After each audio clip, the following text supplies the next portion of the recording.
Assalamualaikum warahmatullahi wabarakatuh. Selamat siang semua. Hari ini kita masuk ke pertemuan 12 ya untuk mata kuliah logika algoritma. Dan untuk materi hari ini kita akan membahas mengenai teknik searching. Oke, untuk mempersingkat waktu langsung saja saya mulai. Definisi teknik searching. Ya. Pada suatu data, ini seringkali dibutuhkan pembacaan kembali informasi atau dikenal dengan istilah information retrieval, yaitu dengan cara searching. Searching sendiri ini adalah proses pencarian data yang ada pada suatu deret data dengan cara menelusuri data-data tersebut, di mana tahapan yang paling penting pada searching yaitu memeriksa jika data yang dicari itu sama dengan data yang ada pada deret data. Nah, untuk fungsi teknik searching sendiri, ini ada dua. Yang pertama adalah proses update atau penghapusan data, di mana sebelumnya melakukan proses pencarian data. Sedangkan yang kedua, yaitu penyisipan data pada sekumpulan data, di mana jika data sudah ada, maka proses penyisipan tidak lagi diperkenankan. Dan jika data tidak ada, maka proses penyisipan dilakukan, di mana tujuannya digunakan agar tidak terjadi duplikasi data. Nah, untuk algoritma searching sendiri, ini langkah-langkahnya meliputi yang pertama yaitu dengan menginput X ya. Jadi diinput nilai X-nya, di mana untuk X sendiri ini adalah data yang dicari. Yang kedua yaitu membandingkan nilai X dengan deret datanya. Ya, apabila nanti dibandingkan ada data yang sama, maka nanti akan muncul cetak pesan bahwa data yang dicari ada. Ya, tetapi apabila tidak ada data yang dicari, maka yang tercetak adalah pesan tidak ada, ya, atau tidak ditemukan. Nah, untuk macam-macam teknik searching sendiri, di sini ada dua. Yang pertama ada linear atau sequential search, dan yang kedua adalah teknik straight max min. Nah, untuk yang pertama, ya, linear atau sequential search ini biasanya dikenal juga dengan istilah linear search, ya, atau metode pencarian beruntun. Nah, linear search sendiri ini adalah suatu teknik pencarian data yang akan menelusuri tiap elemen satu persatu dari awal sampai dengan akhir, di mana data awalnya ini tidak harus dalam kondisi terurut. Sebagai contoh, di sini ada ilustrasi sequential search, ya, di mana di sini kita akan mencari angka 2 di dalam 6 elemen array.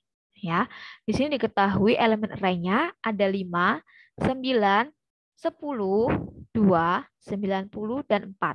Sedangkan yang di bagian bawah ini adalah indeksnya. Nah, yang kita cari adalah 2. Ya, maka kita mulai dari yang awal. Apakah 2 ini sama dengan 5? Tidak. Ya, maka kita akan mencarinya bergeser ke sebelahnya, yaitu 9. Nah, apakah 2 itu sama dengan 9? Tidak juga.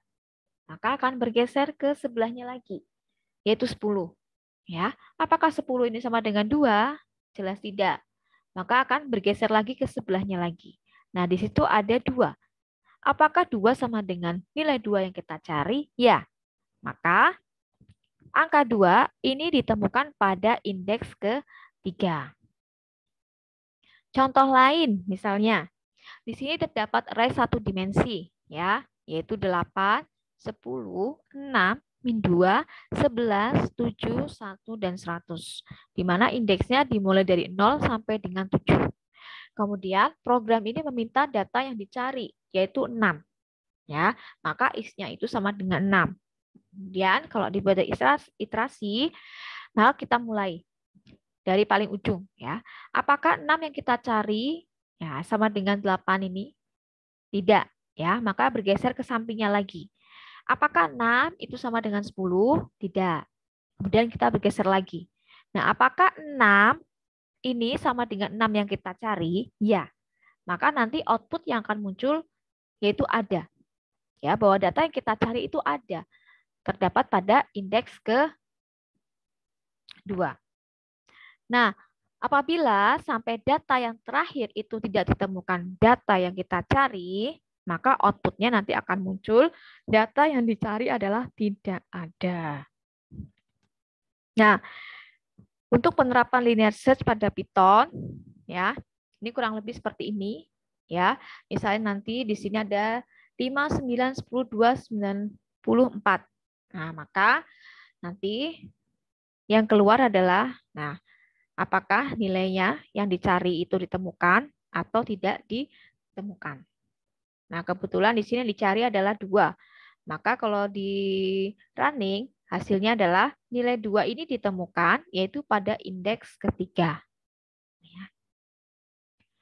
Kemudian yang kedua adalah teknik straight max min, di mana fungsinya adalah untuk menentukan atau untuk mencari elemen max dan min pada himpunan yang berbentuk array linear.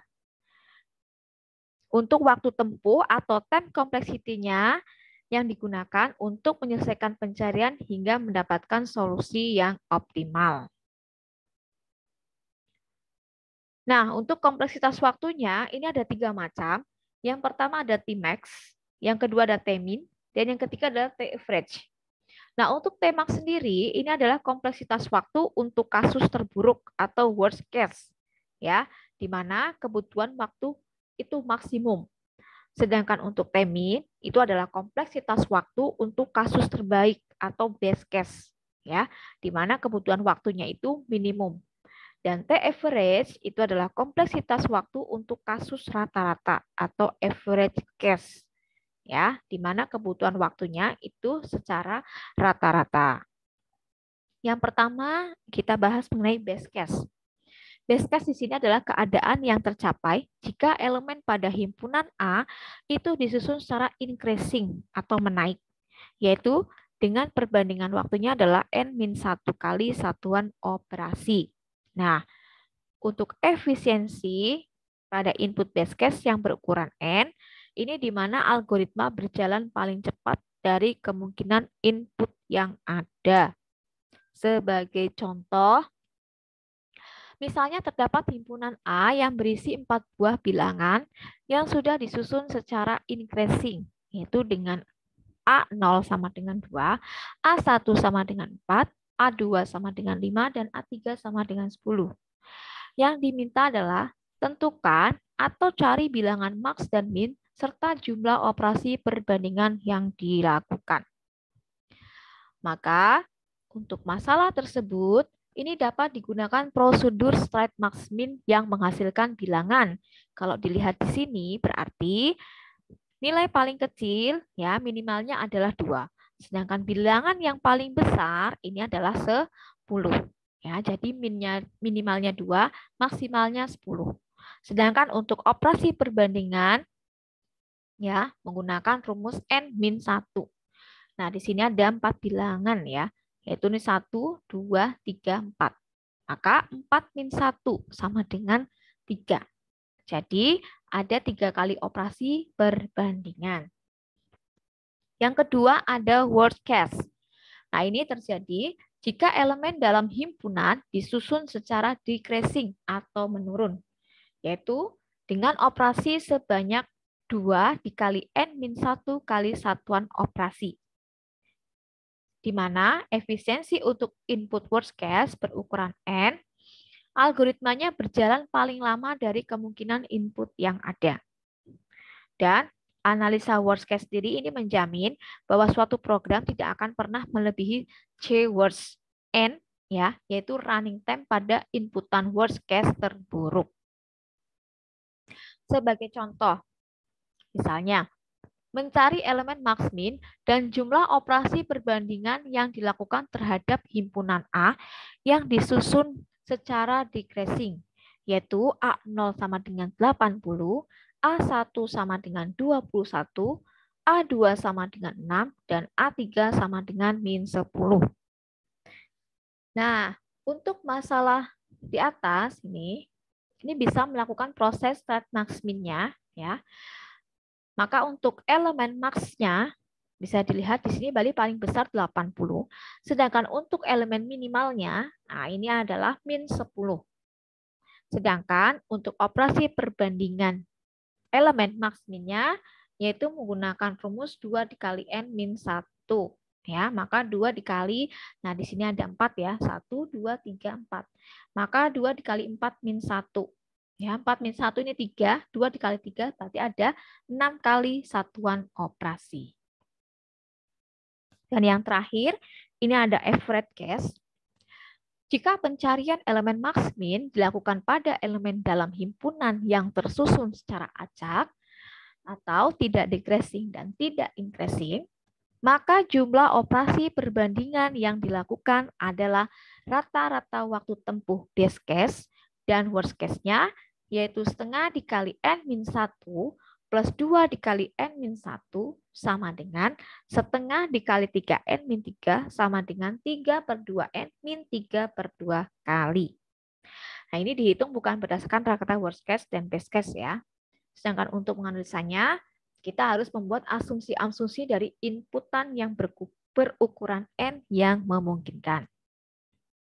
Sebagai contoh, misalnya, pada himpunan A yang berisi 5, min 4, 9, 7, dilakukan pencarian elemen max dan min dengan menggunakan proses straight max min. Nah, berapa elemen max min yang didapatkan dan jumlah operasi perbandingan yang dilakukan. Maka untuk menjawab persoalan ini, kita bisa lihat untuk elemen maksimalnya ini nilai yang paling besar adalah 9. Dan elemen minimalnya ini adalah min 4. Ya. Maka jumlah operasi perbandingannya adalah, kita gunakan rumus ini, 3 per 2N dikurangi 3 per 2. Maka 3 dikali, di sini ada 4 ya, 4 per 2 min 3 per 2. Maka sama dengan 4,5 kali satuan operasi. Nah, untuk penerapan strat max min pada Python, kurang lebih seperti ini ya, nanti bisa dilihat.